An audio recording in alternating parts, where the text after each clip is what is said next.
खत्म हो जाई कुल किस्सा बयान का करबू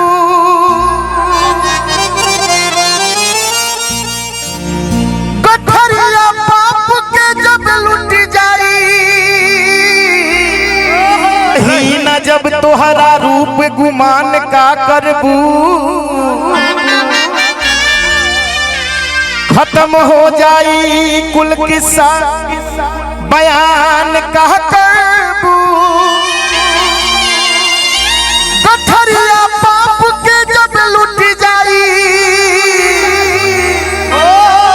और जियान का करबू लगा के दहिया में दाग बखान का करबू। क्या बात है गुरुजी। जगत भैया बैठल बानी सबसे वायरल हमारे गीत आजकल हर मंच पर ही हो रहा बा। सबे का होता गोरखपुर MM स्टूडियो मुन्ना मिश्रा जी एक म्यूजिक डायरेक्टर जनपद देवरिया के बहुत ही अच्छा गीतकार बिट्टू विद्यार्थी जी के लिखल रचना कोनो दिनवा शिकार हो जइबू कोनो दिनवा शिकार हो जइबू कोनो दिनवा शिकार हो जइबू कोनो दिनवा शिकार हो जइबू कोनो दिनवा शिकार हो जइबू डूब के मत पियो नहीं तो अटक जाई आ छुछे सतुआ फकबू त तारू में सट जाई है गदरल जवानी पे इतना गुमान मत करे ज्योति समय इला पयो झूल के लटक जाई।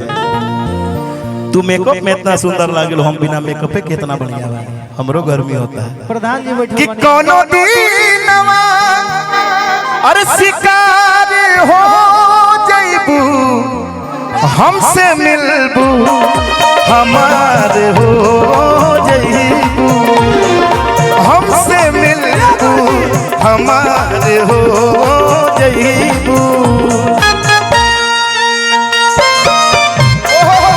क्या बात है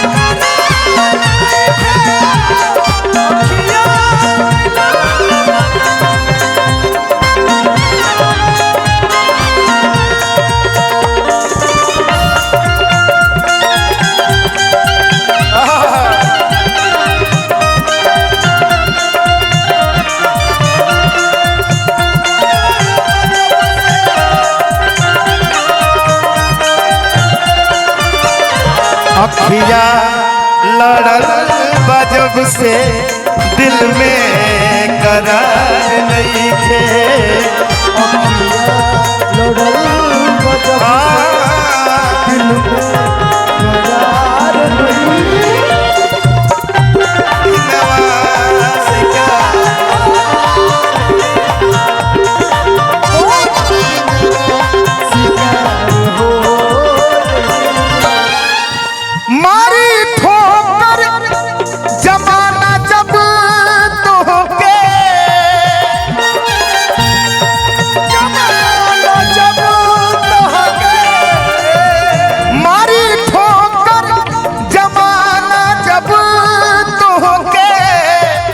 मारी ठोकर जमाना जब तोहके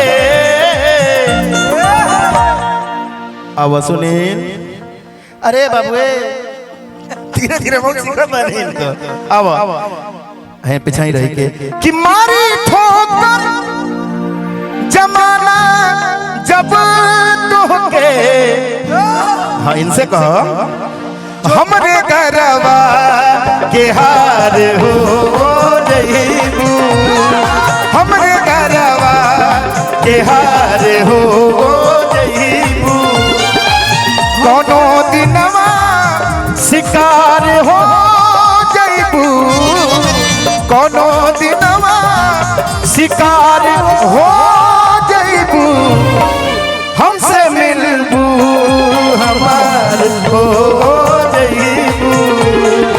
हमसे मिलबू हमार हो जइबू।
ए ज्योति हंस के हंसा के जियावल गइल बा, करेजा पर खंजर चलावल गइल बा, क्या बात है। क्रिया करार सगरो धरा के मोहब्बत में माहुर खियावल गइल बा।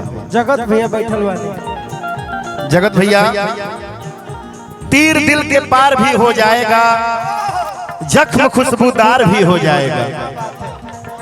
ए ज्योति जानते नहीं बियाह कलल बड़ू दूरे दूरे बाड़ू आवे है ने हमारा बे नइखे भइल आवे है ने आओ। भागलपुर दक्षिणी जगत भैया भागलपुर दक्षिणी जिला पंचायत। तीर दिल के पार भी हो जाएगा, जख्म खुशबूदार भी हो जाएगा। ज्योति हो पहले हमसे दोस्ती तो कर लो, धीरे धीरे प्यार भी हो जाएगा।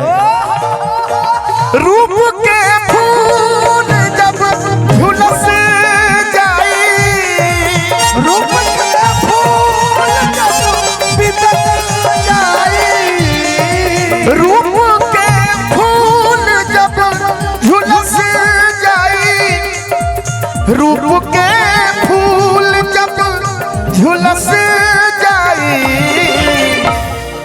रूप के फूल जब झुलस जाई, चांद नदिया के पार हो जइबू, चांद नदिया के पार हो जइबू, कोनो दिनवा शिकार हो जइबू, कोनो दिनवा शिकार हो जइबू, हमसे मिलबू हमार हो जइबू, हमसे मिलबू हमार हो जइबू, हमसे मिलबू हमार हो जइबू, हमसे मिलबू हमार हो जइबू। बार सुनील भाई।